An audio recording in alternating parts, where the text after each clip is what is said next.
ছিল না, যেই জ্ঞান ইবলিসেরও ছিল না। ইবলিস কিন্তু অনেক জ্ঞানী ছিল, অনেক বড় আবেদ ছিল, সে দীর্ঘদিন আল্লাহর ইবাদত করেছে, কিন্তু এই জ্ঞান কিন্তু তারও ছিল না, ফেরেশতাদেরও ছিল না।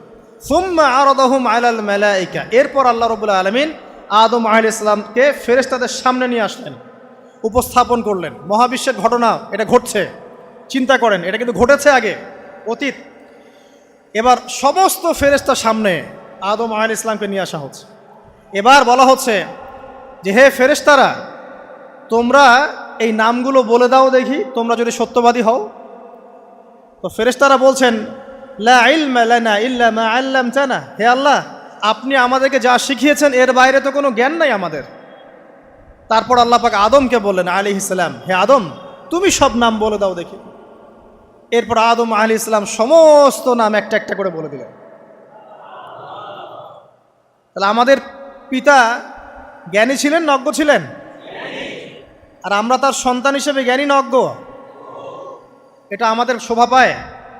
আমাদের পিতা ছিলেন মহাবিশ্বের সবচেয়ে জ্ঞানী সত্তা, আল্লাহ রাব্বুল আলামিন তাকে জ্ঞান শিক্ষা দিয়েছেন, সমস্ত জ্ঞান। তবে তার সমস্ত জ্ঞান আর এই মহাবিশ্বের সমস্ত জ্ঞান আল্লাহর জ্ঞানের তুলনায় কতটুকু জানেন? একটা সমুদ্রের মধ্য থেকে এক ফোঁটা পানি উঠালে যেমন হয়, পুরো মহাবিশ্বের জ্ঞান আল্লাহর জ্ঞানের সামনে এতটুকু।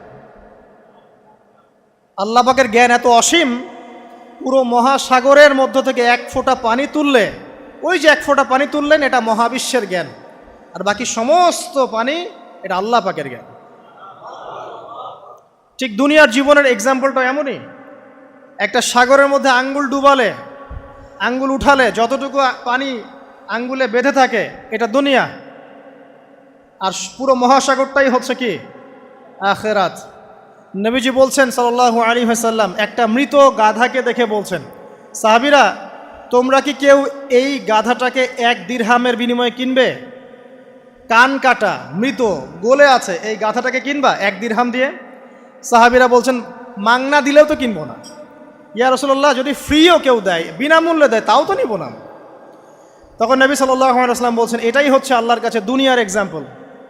ওই মৃত গাধা তোমাদের কাছে যতটা না ইম্পর্টেন্ট, যতটুকু মূল্য রাখে, আল্লাহর কাছে এই দুনিয়া তার চেয়েও কম মূল্য রাখে। তো এই দুনিয়াতে তো সব ফয়সালা হবে না। আমরা তো হতাশ হয়ে যাই না যে দুনিয়াতে এমন কেন, এটা কেন, ওইটা কেন। দুনিয়া এটারই জায়গা, দুনিয়া সব কিছুর কনক্লুশনের জায়গা না, সব কিছুর পরিসমাপ্তির জায়গা হচ্ছে কিয়ামতের মাঠ। ওই দিন যে সফল সে সফল, যে ব্যর্থ সে ব্যর্থ। দুনিয়ার বাড়ি গাড়ি, স্ট্যাটাস, চাকরি বাকরি, ইজ্জত সম্মান, এটা সাফল্য ব্যর্থতার মানদণ্ড নয়, চূড়ান্ত মানদণ্ড নয়। চূড়ান্ত মানদণ্ড কি? ফামান যুহজিহা আনিন নার ওয়া উদখিলাল জান্নাহ ফাকাদ ফাজ, যাকে জাহান্নাম থেকে বাঁচানো হবে, জান্নাতে প্রবেশ করানো হবে, পুলসিরাত পার হতে পারবে, এই একমাত্র ব্যক্তি সফল। তো সাফল্যের সংজ্ঞাটা জেনে রাখবেন, তাহলে আপনি দুনিয়াতে হতাশ হবেন না ইনশাআল্লাহ তাআলা।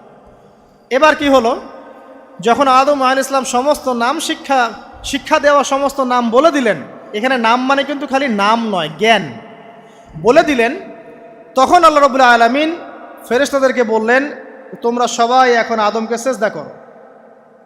ওয়া ইয কুলনা লিল মালাইকাতি ইসজুদু লি আদম, আল্লাহ পাক এবার বলছেন, আমি সমস্ত মালায়েকাকে বললাম তোমরা আদমকে সিজদা করো। ফাসাজাদু, সবাই সিজদা করলো, ইল্লা ইবলিস, ইবলিস সিজদা করলো না। কেন করলে না? ইবলিসকে বলা হচ্ছে, ইয়া ইবলিস মা মানাকা আল্লা তাসজুদা ইয আমারতুক, তোমাকে কে নিষেধ করলো সিজদা করতে ওই আদমকে যাকে আমি আদেশ করেছি? কে নিষেধ করলো? তখন ইবলিস বলছে, খলাকতানি মিন নার ওয়া খলাকতাহু মিন তিন, আমাকে সৃষ্টি করেছেন আগুন দিয়ে আর আদমকে সৃষ্টি করেছেন মাটি দিয়ে, আমি কিভাবে তাকে সিজদা করতে পারি? ইবলিস বলতে চাইলো যে আপনি যে বলছেন আদমকে সিজদা করো, আদম তো মাটির তৈরি, আমি তো আগুনের তৈরি, তাহলে আপনি ভুল বলছেন। নাউজুবিল্লাহ। আগুন কেন মাটির সামনে নত হবে? মাটি আগুনের সামনে নত হওয়া উচিত। তার কেয়াস হচ্ছে এমন, কেয়াস মানে কি? তার এটা কি? হ্যাঁ, তার এটা যুক্তি, তার এটা যুক্তি এবং দর্শন যে আমি কেন তাকে সিজদা করব? আমি তো আগুনের তৈরি আর আদম হচ্ছে মাটির তৈরি। তো খলাকতাহু মিন নার ওয়া খলাকতানি মিন তিন, খলাকতানি মিন নার ওয়া খলাকতাহু মিন তিন, আমাকে সৃষ্টি করেছেন আগুন দিয়ে, আদমকে সৃষ্টি করেছেন মাটি দিয়ে। আবা ওয়াস্তাকবারা, আল্লাহ পাক বলছেন সে উদ্ধত হলো এবং অহংকার প্রদর্শন করলো। আর আল্লাহ পাক অনেক কিছু মাফ করে দেন, কিছু কিছু বিষয় আল্লাহ পাক মোটেই পছন্দ করেন। তার মধ্যে একটা হচ্ছে অহংকার, তার মধ্যে একটা হচ্ছে শিরক, তার মধ্যে একটা হচ্ছে অন্যের হক নষ্ট করা, তার মধ্যে একটা হচ্ছে আদম সন্তানকে হত্যা করা, তার মধ্যে একটা হচ্ছে বৃদ্ধ বয়সে ব্যভিচার করা, তার মধ্যে একটা হচ্ছে মুরতাদ হয়ে যাওয়া। ওই যে খ্রিস্টান হয়ে যাচ্ছেন না, খালি মরেন তারপর বুঝবেন, খালি মালাকুল মউত আসুক তারপর বুঝবেন। আল্লাহ রাব্বুল আলামিন বলছেন তার রাসূলের মাধ্যমে, কেউ যদি সাক্ষ্য দেয় আল্লাহ ছাড়া কোনো মাবুদ নাই, মুহাম্মদ সাল্লাল্লাহু আলাইহি ওয়াসাল্লাম শেষ নবী, ঈসা ইবনে মারইয়াম আল্লাহর প্রেরিত নবী, আল্লাহর পুত্র নন, জান্নাত সত্য এবং জাহান্নাম সত্য, এই পাঁচটা বিষয় যদি কেউ সাক্ষ্য দেয় ইনশাআল্লাহ সে জান্নাতে যাবে, তার আমল যেমনই হোক না কেন। টাকার বিনিময়ে, চাকরির বিনিময়ে, সমাজসেবার নামে আর চিকিৎসার নামে ইমান বিক্রি করে ফেললেন, সুবহানাল্লাহ সুবহানাল্লাহ। তোমাদের এই পৃথিবীতে বেঁচে থাকার চাইতে মাটির তলে চলে যাওয়া ভালো। আবর্জনার কোনো প্রয়োজন নাই আল্লাহর এই জমিনে। এই মুসলিম উম্মার আবর্জনার কোনো প্রয়োজন নাই। এই মুসলিম উম্মার ইমানদার সাহসী তরুণ প্রজন্মের দরকার। আল্লাহ পাক কবুল করুন, আমিন। এরপরে কি হলো? ইবলিস সেজদা করলো না, আবা ওয়াস্তাকবার, সে উদ্ধত হলো এবং অহংকার প্রদর্শন করলো। এবার আল্লাহ পাক জিজ্ঞাসা করলেন কেন করলে না, কেন করলে না? সে বলল যে আগুন দিয়ে সৃষ্টি করেছেন আমাকে, তাকে সৃষ্টি করেছেন আপনি মাটি দিয়ে, সো আপনি ভুল আমি সঠিক, আমি কেন তাকে সেজদা করব? আল্লাহ পাক তখন আর তার প্রতি রহম করলেন না। আল্লাহ পাক তখন তাকে বলছেন ফখরুজ মিনহা, এখান থেকে বেরো। আল্লাহ পাক যেমন গফুর রহিম আরহামুর রহিমিন, ঠিক তেমনি আল্লাহ পাক শাদীদুল ইকাব, কঠিন শাস্তিদাতাও বটে। আল্লাহ পাক শুধু কি দয়াই করবেন, শাস্তি দিবেন না? দিবেন। ফখরুজ, অপদস্থ হয়ে লাঞ্ছিত হয়ে এখান থেকে বের হয়ে যাও। এখানে অহংকার করার অধিকার তোমাকে দেয়া হয় না, এখান থেকে বের হয়ে যাও। এবার ইবলিস বের হয়ে যাচ্ছে। বের হয়ে যাওয়ার সময় ইবলিস বলছে রব্বি, কি বলছে? রব্বি। দেখেন ইবলিস আল্লাহকে বলছে রব্বি, মানে ইবলিস আস্তিক। ইবলিস কি আস্তিক? ইবলিস আল্লাহ বিশ্বাস করে। ইবলিস বলছে রব্বি, হে আমার রব, আনজিরনি ইলা ইয়াউমি ইউবআসুন, আমাকে কিয়ামত দিবস পর্যন্ত অবকাশ দেন। আমাকে তো বের করে দিচ্ছেন, ঠিক আছে, আমাকে কিয়ামত দিবস পর্যন্ত অবকাশ দেন। শব্দ চয়ন হচ্ছে রব্বি, হে আমার রব, মানে ইবলিস কিন্তু নাস্তিক না।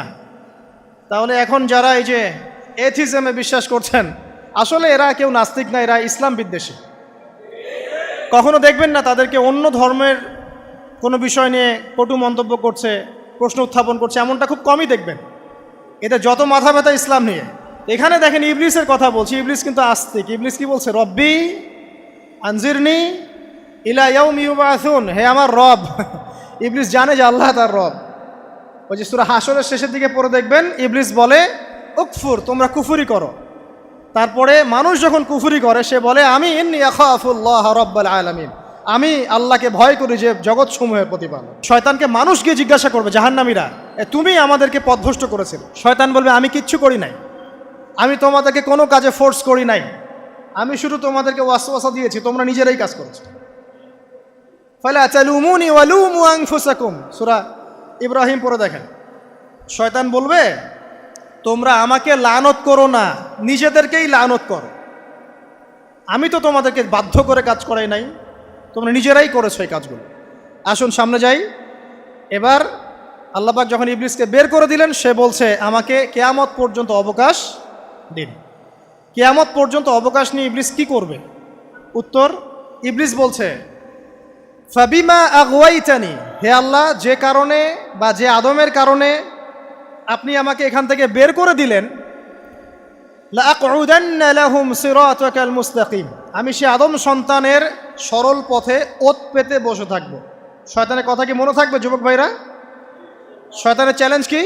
আমি আদম সন্তানের সরল পথে ওত পেতে বসে থাকবো, মানে আমার আপনার সবার পথে সে ওত পেতে বসে আছে। এটা যদি